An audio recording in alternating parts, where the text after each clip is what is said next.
Bonjour à tous, c'est le Dr Walid Mekedem et aujourd'hui on va parler de la maladie de Crohn que vous connaissez sûrement de nom, mais peut-être que vous ne connaissez pas finalement la maladie en elle-même, ce que c'est, les symptômes qui vont avec. Donc on va essayer de faire un petit peu le point. Donc la maladie de Crohn est une maladie inflammatoire chronique de l'intestin. Donc souvent vous allez entendre l'acronyme MICI. On va dire que la cousine ou la sœur assez connue, c'est la rectocolite hémorragique. Mais dans cette vidéo, on va parler principalement de la maladie de Crohn. Et donc, comment ça se manifeste? Quels sont les symptômes justement les plus fréquents de cette maladie? Bon, déjà, il faut savoir qu'en général, ça se développe chez la personne autour de la trentaine. Même si, comme tout, il y a toujours des situations autres. Il peut y avoir des gens qui développent ça à l'enfance, adolescence. Des fois, il peut y avoir ça à l'âge un peu plus avancé. Enfin bref, c'est juste d'un point de vue statistique, épidémiologique, on va dire, par ordre de fréquence. Voilà, c'est une maladie qui se développe autour de la trentaine. Il peut y avoir plusieurs mois, années, un petit peu d'errance parce qu'il va y avoir des symptômes qui ne sont pas forcément spécifiques de la maladie. Comme par exemple les symptômes digestifs classiques qu'on peut retrouver dans une colopathie fonctionnelle, inconfort digestif, nausées, diarrhée, ballonnement. Bon, vous voyez, l'idée c'est de se dire après cette vidéo, si vous avez ça, il ne faut pas se dire « Ah, j'ai une maladie de Crohn ». Non, parce qu'il y a plein d'autres symptômes.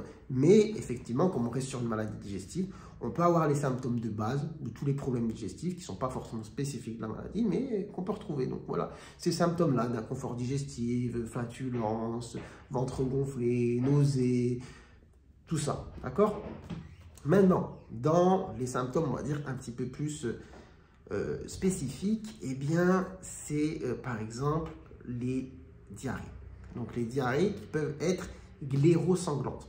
Donc même si c'est plus dans la rectocolite hémorragique qu'on va trouver des diarrhées sanglantes, là on peut avoir des diarrhées chroniques avec la présence de mucus et parfois de sang dans les selles. Donc là pour le coup, quelqu'un qui fait de la colopathie fonctionnelle n'est pas censé avoir des diarrhées avec du sang et des glaires à l'intérieur. D'accord? Donc ça c'est quand même un symptôme à connaître. Après bon, les douleurs, c'est important d'en parler quand même. Donc les douleurs, type de spasmes, crampes, qui peuvent être très intenses, qui vont évoluer par poussée, souvent qui miment une crise d'appendicite, c'est souvent en bas à droite parce que c'est une région qui est localisée, qui est préférentielle, on va dire, dans la maladie de Crohn en termes d'inflammation et de douleur, mais ça peut toucher un peu tout le ventre, mais c'est juste par ordre un petit peu voilà, de fréquence. Donc voilà, une douleur type appendicite. Et donc voilà, ça c'est fréquent, c'est chronique, c'est récurrent, ça peut être très intense.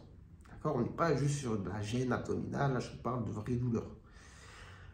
Ensuite, qu'est-ce qu'on peut avoir? On peut avoir des manifestations un petit peu bizarres. Les aftes et les ulcérations au niveau de la bouche, chroniques aussi. Voilà. Parce que j'ai oublié de le dire, oui c'est important de dire que c'est une maladie chronique du tube digestif du début à la fin. Donc on peut avoir des lésions inflammatoires, etc. de la bouche jusqu'à l'anus. C'est important à savoir ça, c'est important à savoir.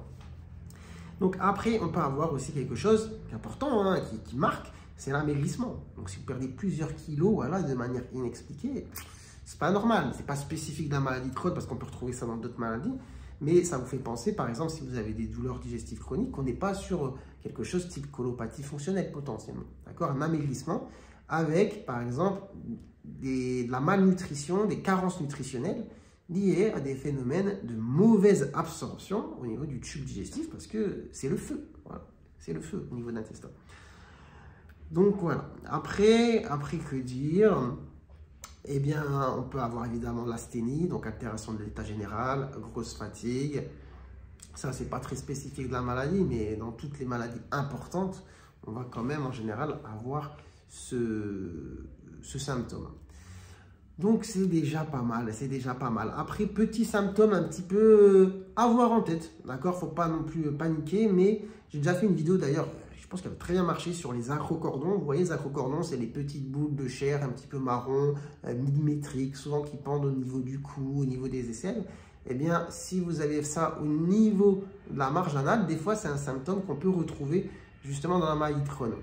Et du coup, dans les autres symptômes extradigestifs, on va avoir aussi des arthrites parfois, donc des douleurs articulaires inflammatoires sur les articulations, par exemple cheville, genou, hanche, poignet.